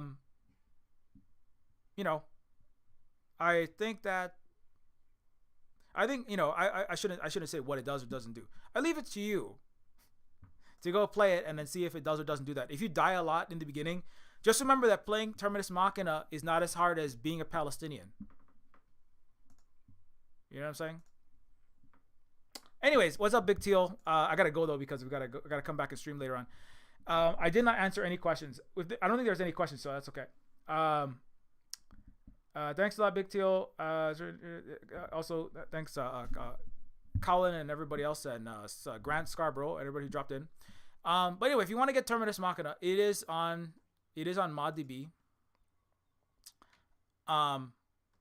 It's on ModDB and it is free. What you need is Deus Ex. So Terminus Machina is free. The sequel, Terminus Machina, is called Terminus Cyberstar, and it is currently in development. At you can follow at Terminus Cyberstar, or sorry, at Terminus C. Sorry, I think I didn't get quite enough sleep, so I'm like having trouble saying my words this morning. But anyways, Terminus C is the Twitter account for Terminus Cyberstar, the sequel that is coming soon. Oh, also one more thing is, for people who are like more like into Neofeud, Terminus Cyberstar and Terminus Machina and the Neofeud universe are all gonna intersect. So they're actually all. I'm still working on like kind of fusing them into the same universe. Trying my best anyway. I gotta finish Neofeud 2. But there will be characters from Terminus Machina world inside of Neofeud 2, and you will see how all that ties together. So, just on the games front, I know this is I'm not really talking about games very much, am I? I'm mostly just like I've been watching a lot of pictures of our fellow indigenous resistors, the Palestinians, and their children being dead. So you can understand, and suffering. You can understand how I'm very upset, right? I hope you understand that. But if you wanna learn more about Terminus Machina, you can follow at Terminus Cyberstar, and the Silver Spook Cinematic Universe. See, Silver Spook Cinematic Universe. It is 10 out of 10 consumers rate it 1 billion times better than the Marvel Cinematic Universe, right? No AI was used, right? No underpaid, starving CG artists were starved, right? Unlike Marvel, right? No military industrial complex was funded or promoted. All I do is like dunk on all those systems in all my games all day long. That's all I fucking do. Maybe too much. Trying to talk about something else a little bit sometimes. Like how cool it would be to have a cyber arm. Oh, that's really cool, man. I love it when I have cyber arms. Sometimes I like vending machines to just like shoot out up in line. Like this is some inside of Terminus Cyberstar. Sometimes we just this is actually a really old. Sometimes I like to play with the vending machine, just like in Deus Ex 1. I just make sodas come out. This in 2000 when the vending machine was shooting out soda cans, this was like jaw dropping for the game world. They were like, "What? Sodas come out of the vending machine? How did you even do that?"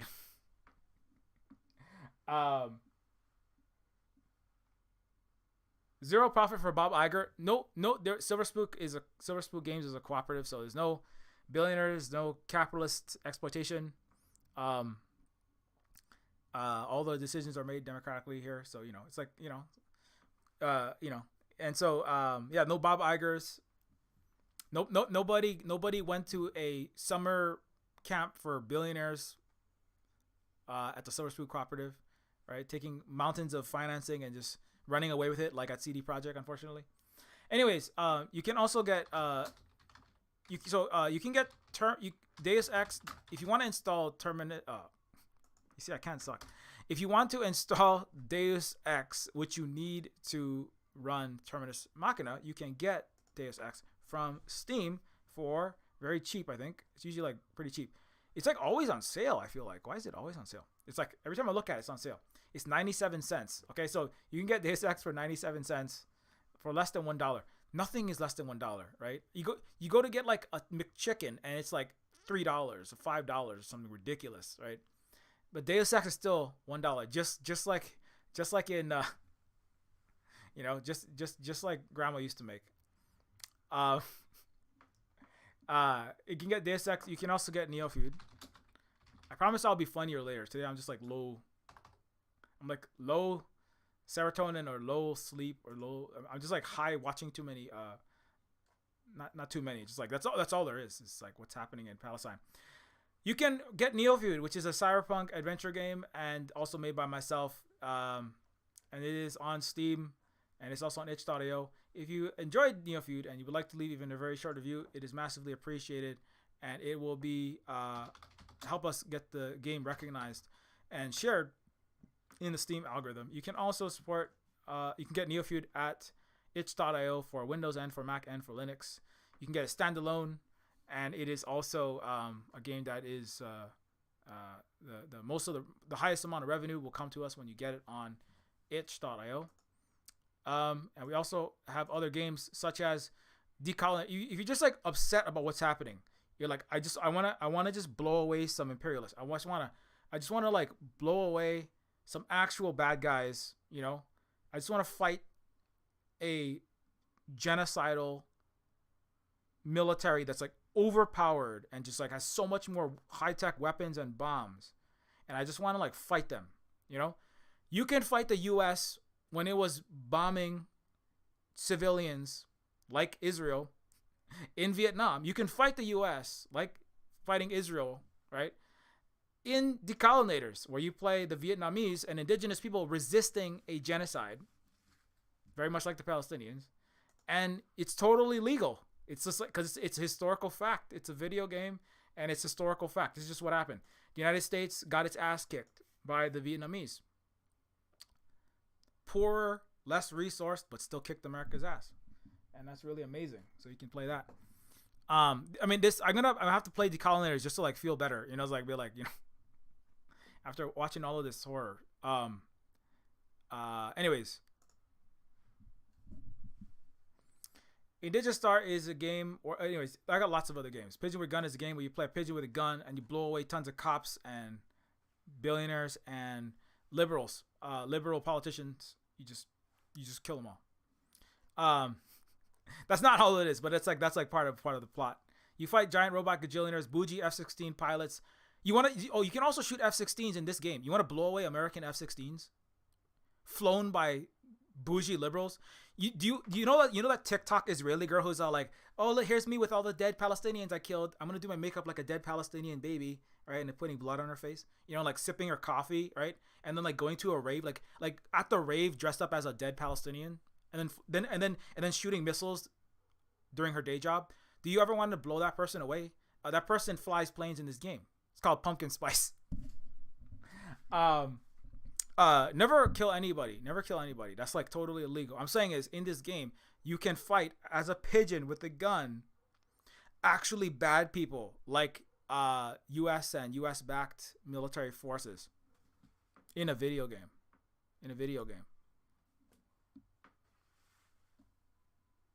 Anyways, Woman is a book by Holly where you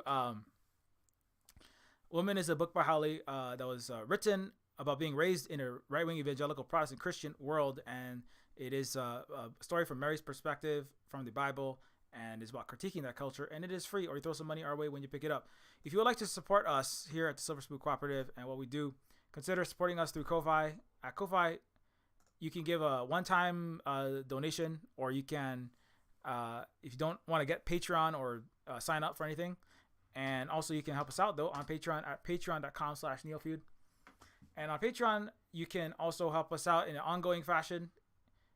Get access to the Silver Spook Discord, get access to the behind the scenes of what we're working on, and also get access to Silver Spook University, which is over 1,000 hours of all the content I've ever produced, categorized according to topics. Yeah. And support indigenous resistance against genocide in Hawaii by us Native Hawaiians, as well as resistance against colonization, capitalism, and restoring our ecology so that we're not suffering climate destruction, displacement, and losing our food security, which is a major topic in Terminus Machina. Anyway, that's what I'm going to... Terminus Machina, food security. That's what Terminus Machina. It's all about food security. That's what I'm, you know, that'll get all the, you know, that'll get all the liberals that taking the baby steps towards the left. It's all about regreening. Anyway, at Silver Spook Games at Octodon.social, you can follow. At Silver Spook Games at Mastodon.social, also you can follow. And don't forget, you can follow Silver Spook Guy and Silver Spook Games for the games related stuff. And you can follow. I already talked about Terminus C. Oh, I'm supposed to have gotten out already, so I'm gonna speed run my ending. Follow Holly at the Tech Fairy. Holly is also wife and partner here, producer and manager with the Kate Nix Show. The final episode of this season's Twitch stream and music and variety show is this Tuesday.